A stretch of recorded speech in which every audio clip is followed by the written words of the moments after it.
Well, hello everyone. Once again, the weather has gotten in the way of us being able to gather together up at the church building this morning. And so here we are with another video sermon for the week. Again, I pulled this one out of the archives, but it's a little more festive. It's more of a Christmas kind of sermon, and I hope you enjoy it. I originally wrote this back in 2021. And so I've since updated it and added a few things and some additional illustration points at the end. If you're interested in knowing the scriptures I'll be reading from beforehand, before we get started, they will be from Isaiah chapter 8, verses 19 through 22, Isaiah chapter 9, verses 6 and 7, and John chapter 8, verse 12. That verse in John chapter 1 is a favorite of mine. It's part of John's introduction of Jesus in his gospel as the light of the world. He tells us that the light shines in the darkness, and the darkness has not overcome it. The light shines in the darkness, and the darkness has not overcome it. Sometimes it doesn't feel that way. Sometimes it feels like the darkness is overcoming the light. But even in our darkest moments, the light is always there. Sometimes it's as bright as the sun on a clear day, and sometimes it's like the tiny points of light in the night sky that have traveled eons through the blackness of space to reach us. But the light is always there. I got one of my first object lessons in this truth many, many years ago. I've had a lot of lessons in this area, to be honest, because it's something I periodically need to be reminded of, that God is always there for us, always giving us the light, even when we find ourselves in stupid situations that we ignorantly walked into without realizing it. And that's what I did. Almost 30 years ago now. It was this time of year, and I was nearing the end of my first semester as a senior in high school. Christmas break was only about a week away, and a small group of my friends and I had tickets to a concert at the Pepsi Coliseum over at the state fairgrounds. I know it's not called the Pepsi Coliseum anymore, but that's what I'm going to call it. And that's what it was then. And in any case, my friends and I were going up there to see a band called the Stone Temple Pilots. If any of you out there remember who they were. They were pretty popular back in the 90s, among teenagers in particular. But we got to the Coliseum about an hour early that night because the whole thing was general admission. And we were allowed to go down onto the floor of the arena, which is exactly where we went.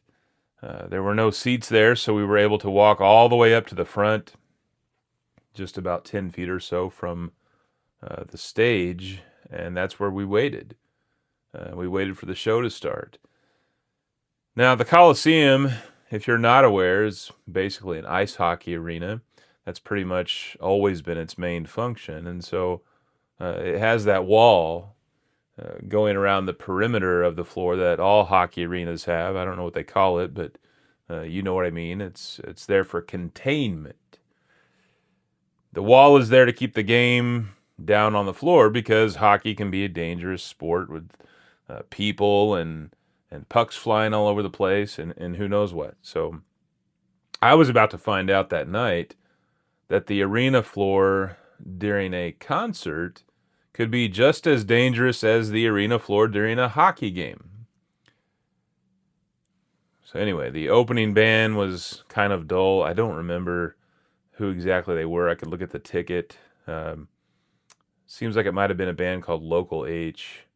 Most people weren't watching them. And after they finished, there was a point where we had to stand up because there were more and more people crowding down onto the floor. About 20 minutes before the headliners came out, there wasn't any room to sit anymore. We all had to stand up. And 10 minutes before the band came out, there wasn't any room to move at all. The ice hockey wall around the perimeter was turning the entire floor into a pressure cooker. And there were several openings around the outside, of course, but they were all jammed up with people trying to get down onto the floor.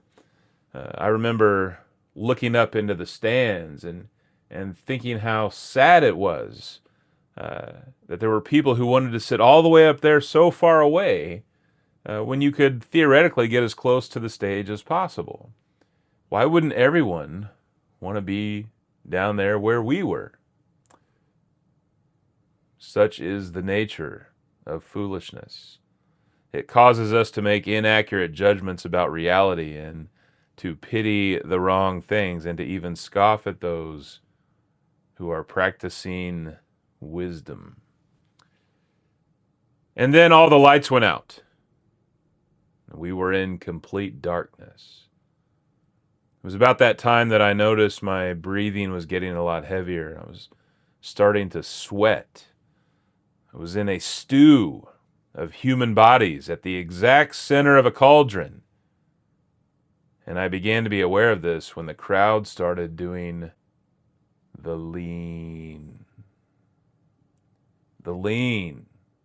The lean is something that can only really occur in that very specific kind of environment, a location where so many people are packed so tightly together that no one can move.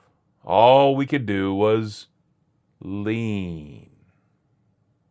So the people on the left side of the stage began leaning to the right, and the people on the right side began leaning to the left, which of course leaves the people in the middle where I was getting crushed from both sides. It was during this time that I first started thinking about trying to get out of there. I had to move, but quickly realized it was impossible. I was stuck. There was literally no way to move in any direction. I was completely confined, hemmed in by other people. Now, a few of those people were my friends, but many of them, most of them, were strangers. And unbeknownst to all of us in the crowd, the band had silently taken up their positions in the darkness. And then everyone was caught by surprise as they erupted into their first song. It was a really fast song with a lot of energy behind it. And it was accompanied by quick flashing lights that illuminated the silhouettes of the men as they jumped up and down, hammering at their guitars.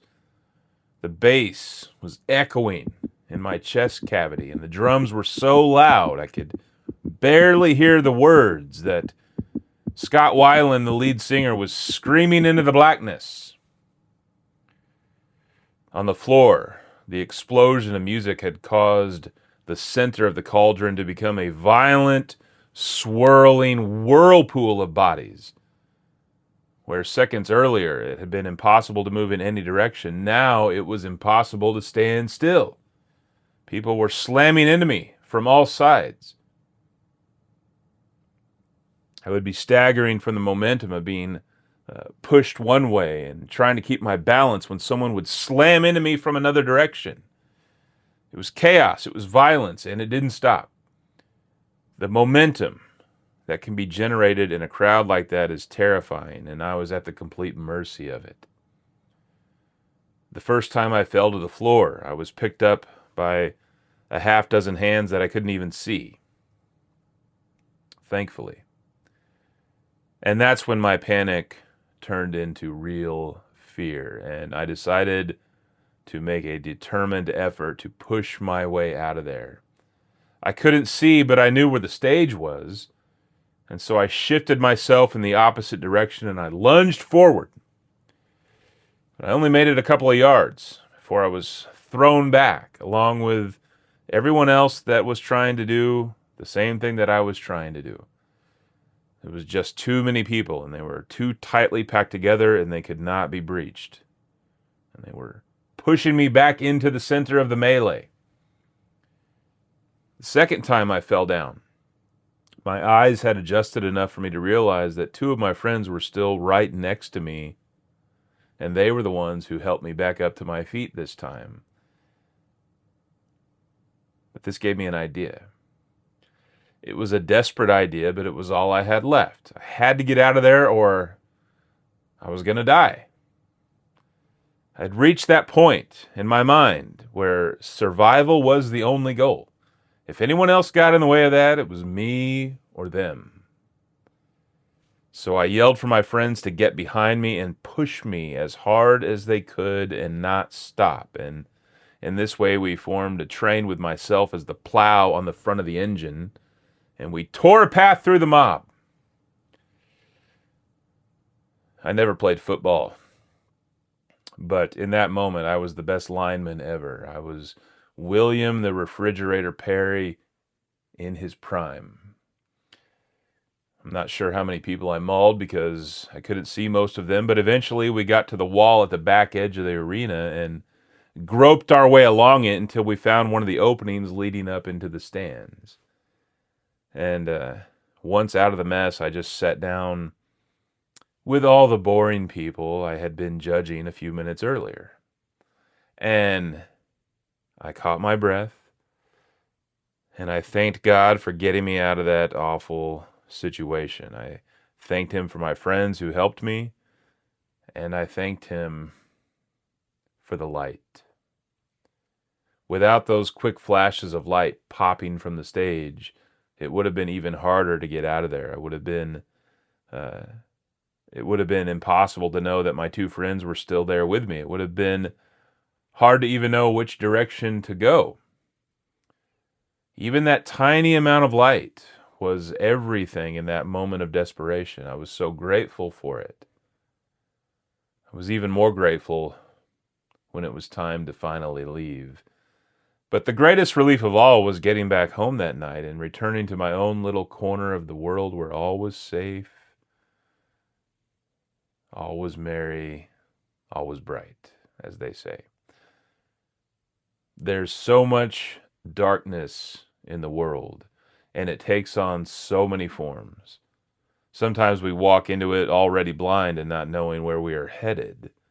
Sometimes it hits us out of nowhere and we get spun around. Sometimes it overwhelms us just because there is so much of it.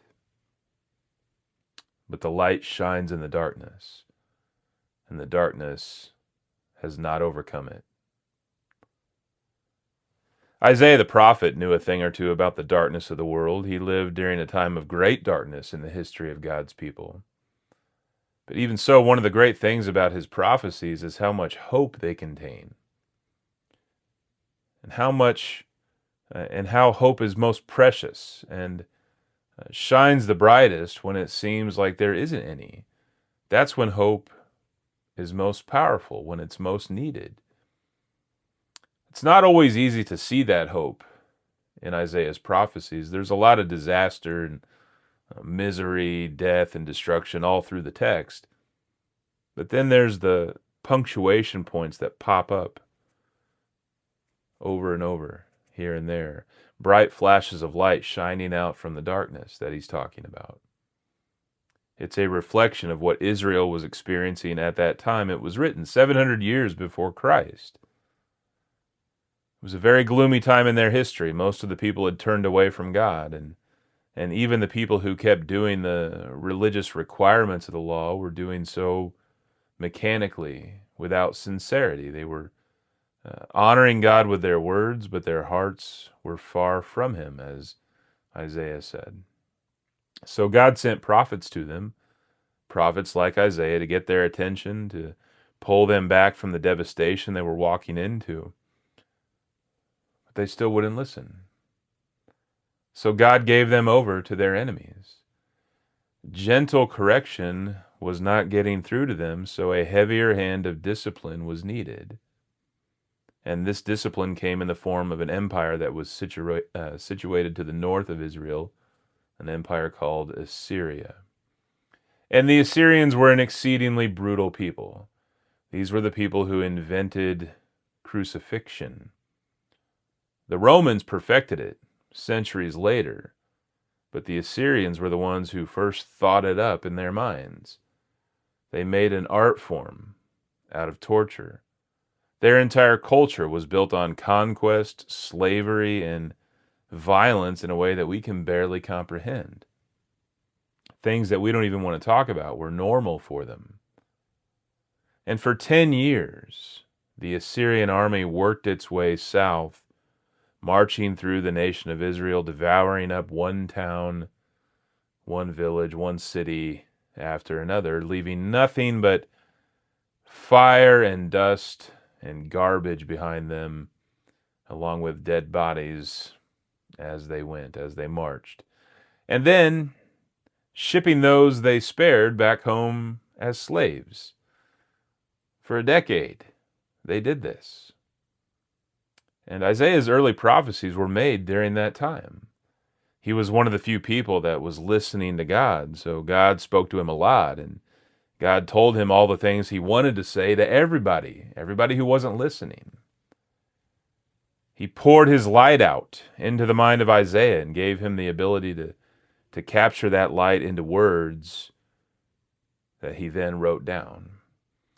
And now, that's what we get a glimpse of when we read these words. God's light amidst the darkness. God's truth amidst despair. But most of the people in Isaiah's time missed it, or they rejected it. They didn't want to hear what God had to say. They didn't want his light to shine on them because his light exposed who they really were. It exposed their wickedness. The end of Isaiah chapter 8 captures just how far the people had descended into a pit of darkness and hopelessness. They were watching their country get slowly annihilated, and instead of turning to God for salvation, they were looking in all kinds of other places, even looking for answers from dead people. Isaiah rebukes them for this. In chapter 8, verses 19 through 22, he says, "When someone tells you to consult mediums and spiritists who whisper and mutter, should not a people inquire of their God? Why consult the dead on behalf of the living? Consult God's instruction and the testimony of warning. If anyone does not speak according to this word, they have no light of dawn. Distressed and hungry, they will roam through the land. When they are famished, they will become enraged, and looking upward will curse their king and their God. They will look toward the earth and see only distress and darkness and fearful gloom, and they will be thrust into outer darkness." Isaiah's words here chronicle one of the lowest points in the entire history of Israel. He paints a very sad picture of a people who had reached the bottom, and instead of turning to God for salvation, they blamed him. But God wasn't finished. In a way that only God's Spirit could do, he opens up Isaiah's mind and pulls him 700 years into the future to show him something that he couldn't have known any other way. God has a talk with Isaiah. He gives him some hope. I'm skipping through Isaiah chapter 9 to touch on the highlights, but he says, "Nevertheless, there will be no more gloom for those who were in distress. The people walking in darkness have seen a great light. On those living in the land of deep darkness, a light has dawned. For to us a child is born, to us a son is given, and the government will be on his shoulders, and he will be called Wonderful Counselor, Mighty God, Everlasting Father, Prince of Peace. Of the greatness of his government and peace there will be no end. He will reign on David's throne and over his kingdom, establishing and upholding it with justice and righteousness from that time on and forevermore." This hope that God showed Isaiah was so certain that even though it wasn't going to happen for a long time, the king wasn't going to arrive for centuries. Isaiah wrote it down as if it was already in the process of happening. Because in God's sense of time, it was. It had already been decided. When God decides to do something, it becomes history, even if it hasn't happened yet. It was all going to turn out okay eventually, even if things didn't look so good right at the moment. There was a point to everything. Even the tragedy and pain and injustice were temporary conditions in the process of passing away. The light shines in the darkness, and the darkness has not overcome it. And it never will. We sometimes don't realize how much we need the light until it's not there. And then it becomes the most important need that we have. Sometimes we don't know how much we need Christ until the lights go out and we're being spun around in circles, knocked down, knocked to the floor, or stuck in a mosh pit that we can't get out of on our own. And other times, we are expecting to find light in things that only end up showing us more darkness. That happened to me a year ago. I preached this very sermon for another church, a church called New Brunswick Church of Christ. It's just south of Lebanon, Indiana. That's actual footage of their live stream of me preaching this exact sermon. Well, this exact sermon up to this point. The part of it you're about to hear is brand new.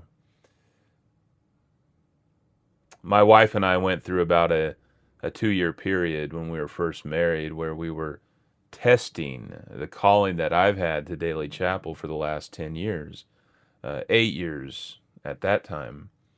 And during that process, I was interviewed seriously by 4 different churches. I applied to many, many churches and talked to about a dozen, but I was interviewed and went to preach for 4 different ones. This kind of thing is very difficult for ministers, for pastors, especially. It's especially difficult also for the church that you're already serving.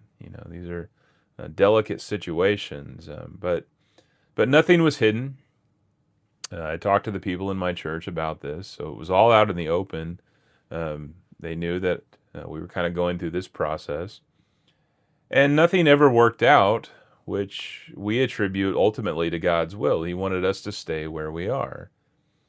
And the experiences we had visiting these other churches, meeting other Christians in those churches, and stepping out of what is comfortable here, all of that was very good. It was very positive. And as I said, I preached for 4 different churches. The first 3 were great experiences. Even though they didn't feel I was a good match for them, no problem. That's just a part of it. But the 4th one was different. The 4th one really hurt. And it hurt because we expected to be treated as Christians by other Christians, and instead, we were treated like trash. But not at first. In fact, not for 4 months. For 4 months, we were treated very, very well. This church, New Brunswick Church of Christ, interviewed me for 4 months in various ways. They had 3 elders at the time. I talked to each one individually at first on the phone that September of last year, 2024. And then I spoke to all 3 of these elders at the same time on a video conference call the following month in October. That November, I drove to their church on a Saturday morning. It's only about an hour and a half away. And I did that to meet their search committee. The search committee was about 12 additional people of various ages in the congregation. And I sat with them and I answered questions for about an hour. And one of the elders gave me a tour of the facility. It was very, very nice. The facilities were very impressive. All of this was very positive. I enjoyed answering questions. There were very lighthearted. There was just a good feeling about it all, and they were very kind.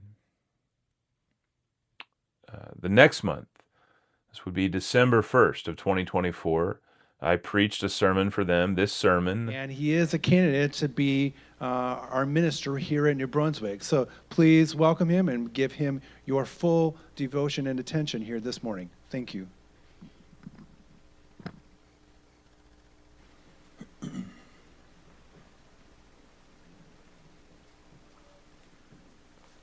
Thank you, John.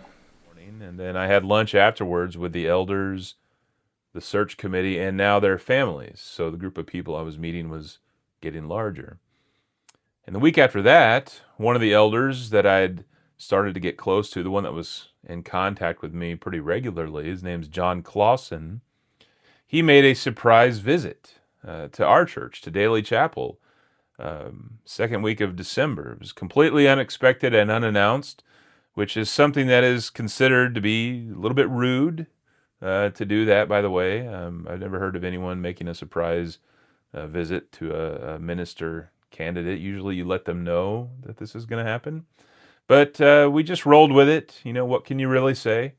And my church, obviously was taken by surprise at this visit. I had to explain to them who he was. Again, they knew what I was doing. They knew I was talking to another church, but this kind of put it right in front of their faces and it involved them in this process a little more personally. And so that happened, and my wife and I, we took him to lunch afterwards and had a good talk. We asked some questions. We had a great time. The next thing that happened was at the end of that December. We had Christmas, and the elders and search committee of New Brunswick got together on the 29th of December, and they voted unanimously to hire me as their senior minister, which means there was only one more part of the process that had to be completed, and that was for me to come and preach a second sermon so that the entire congregation could then vote on whether or not to ratify the decision of the elders and search committee. And they weren't very clear about the percentage. I heard 70% at times. I also heard 80%. But, that's just part of it too. Every church, every independent church has their own rules and ways of doing things, and you just kind of go along with it. No big deal. So, arrangements were made for this second trip on January the 18th and 19th. They purchased a hotel room for my wife and I that was closer to the church. It was over in Brownsburg. They arranged to bring us over for that Friday night through Sunday afternoon to meet more people and answer questions and any concerns that people might have before they were going to vote. The hotel reservations were made on December the 30th. It was all said and done. We have some important announcements to make, and I was wishing there would be a bigger crowd here, but we understand the weather. First of all, the search committee met last Sunday afternoon and decided to move at least forward somewhat with Adam Kaufman that we had here a few weeks ago. So what we wanted to do was set up some meet and greet opportunities for you to get to know Adam before any vote is taken. So we've set those up. They're mentioned in your bulletin. So if you have a bulletin, the dates and times are there. But I wanted to go over those with you because we really would like you to sign up for one of those three opportunities. On Saturday, January the 18th, we'll have a breakfast, a light breakfast, meet and greet. Have people come in, get your breakfast, sit around the table, and have an opportunity to ask Adam questions, get to know him a little bit better. Then also on Saturday, the 18th, we will have a lunch opportunity that will be from 12 to 1:30. Again, a light lunch will be provided. Again, sit around the table, get to know Adam, asking questions that you want to ask of him. Then there'll be a third opportunity on Sunday, June the 19th, to come and meet him during the Sunday school hour. So all those three meetings will take place in the gymnasium for those three times. Also on the 19th, Adam will be preaching that Sunday as well. Then a vote on Adam will be taken the following week to decide whether or not we wish to call Adam as our next minister. So we want to keep those things in mind and be sure. We really want you to sign up for one of those three, if at all possible, if you have not had the opportunity to really get a chance to meet and get to know Adam. If you have any questions, please feel free to talk to any of the elders, search committee members, and we'll be glad to help you on that. In order to prepare for that, we have 3 sign-up sheets in the back. So please sign up, especially for the Saturday events, so we can prepare food accordingly. So before you leave today, please sign up for one of those if you'd like to attend one of those. On Monday, January 6th, the elder that we were close to, John Clausen, he called to confirm that we were still coming. It was a couple weeks away, but he asked if we needed anything, if we had any requests for the visit. We all expressed the expectation of having a great time, no matter how it turned out. That was Monday night. On the following Wednesday morning, another elder, Tom Mullins, called me at 8:30 in the morning to inform me that everything was called off. It was all over. They were going in a different direction. They were not going to hire me in the previous 4 months were a complete waste of our time. I was stunned. I was choking back tears as I asked him why. Just why? I thought I at least deserved an explanation after all this. And, what, in my mind, I was thinking, what possibly could have happened between Monday night and Tuesday morning? Or Wednesday morning? Something happened on Tuesday that I was not present for. I don't know what it was. And he told me that there was a faction in the church, people that were not elders. He didn't say how many of them there were, but there were people in the church, not elders, not on the search committee, people that I had never talked to. The richest people in the church, okay, the people who give the most money in the offering plate.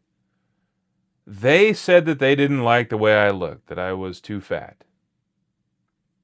And that was it. It was all over. So the rest of the congregation, who was expecting my wife and I to come and meet them and answer their questions, they had 3 lunch times, 1 dinner, or 2 lunch times, 1 dinner time, I believe, for us to answer questions so they could vote. The congregation was stripped of their ability to even vote on us. This secret group of rich people stepped in and overrode everything else that the leaders had said and done and told us.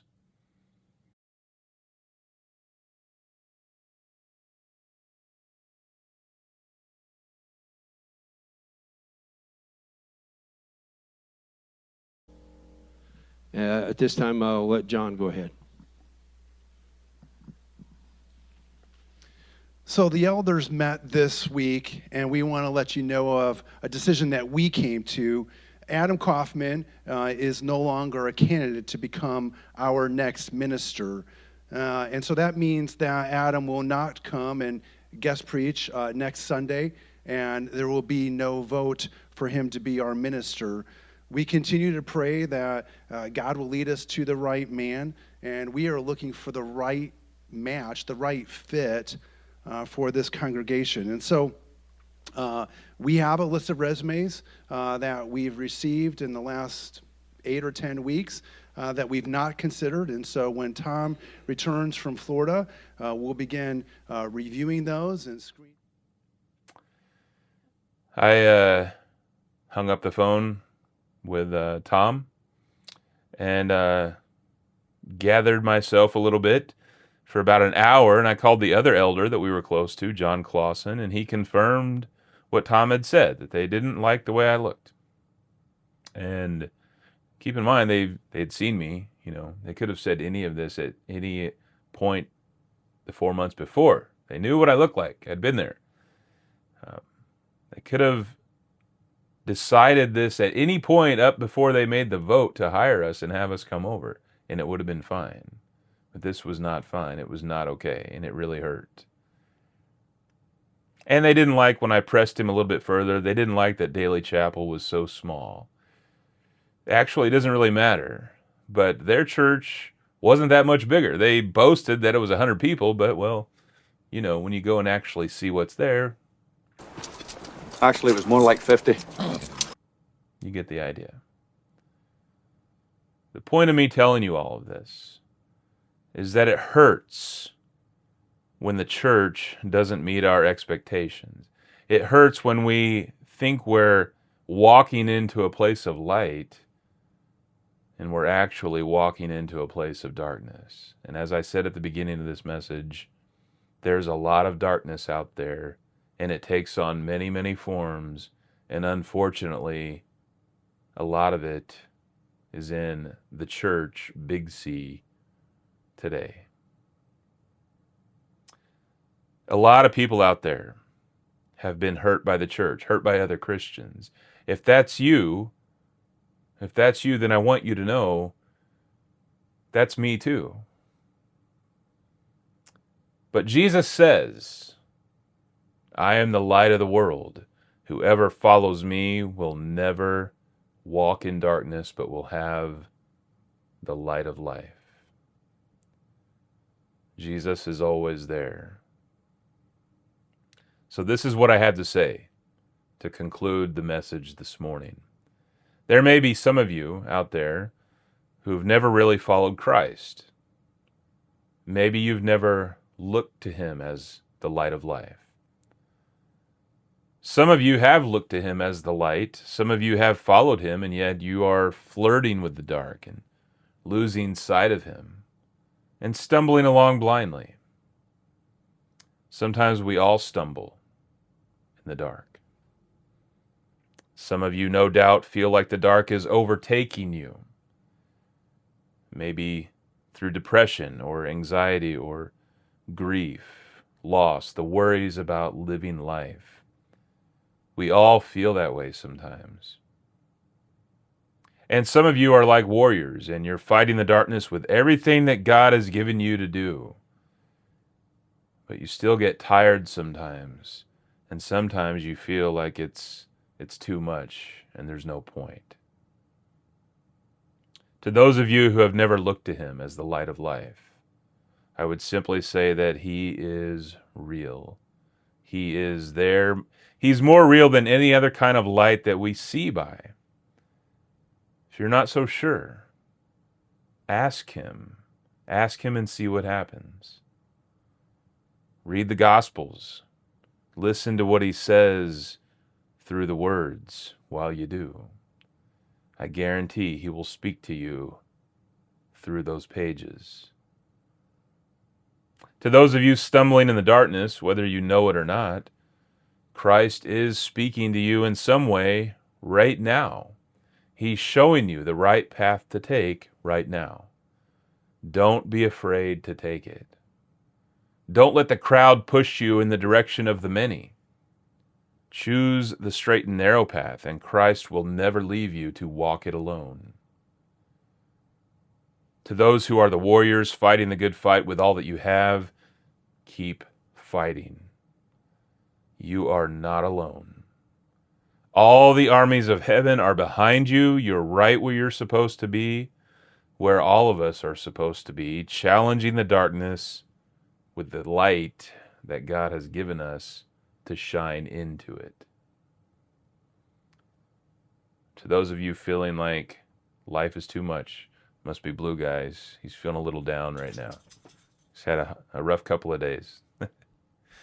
If you feel like life is too much, if you've been knocked down too many times and it's too hard to keep getting back up, like you're stuck in the mosh pit, getting pushed and pulled this way with no control over anything. If that's you, you're not the only one. Don't give up. And remember what Jesus said. In me you will have peace. In this world you will have trouble, but take heart. I have overcome the world.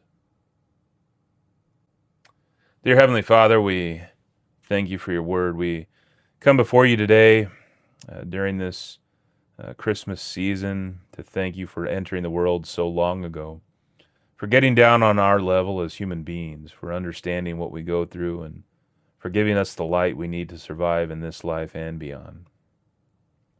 Lord, I thank you for your people out there who are who are listening. I thank you for our church, Daily Chapel, who loves us and accepts us no matter what. I thank you for introducing me to them all those years ago, and I ask for your blessings upon them all as we continue to do our best to serve them for as many years ahead as we're able. Lord, I pray that you would give us all wisdom and give us wisdom about where you want us, where we can do your work, where we can be helpful to others during this season, whether it's through material means or a helping hand or words of encouragement or prayer. Lord, I just pray that you would speak to all of us and lead us on your path. And as we make our way through another week, we pray for wisdom, guidance, protection, health, and peace. And we ask for all these things in the name of the Father, and the Son, and the Holy Spirit. Amen. Well, that concludes the message for this week. Lord willing, I'll see you next time.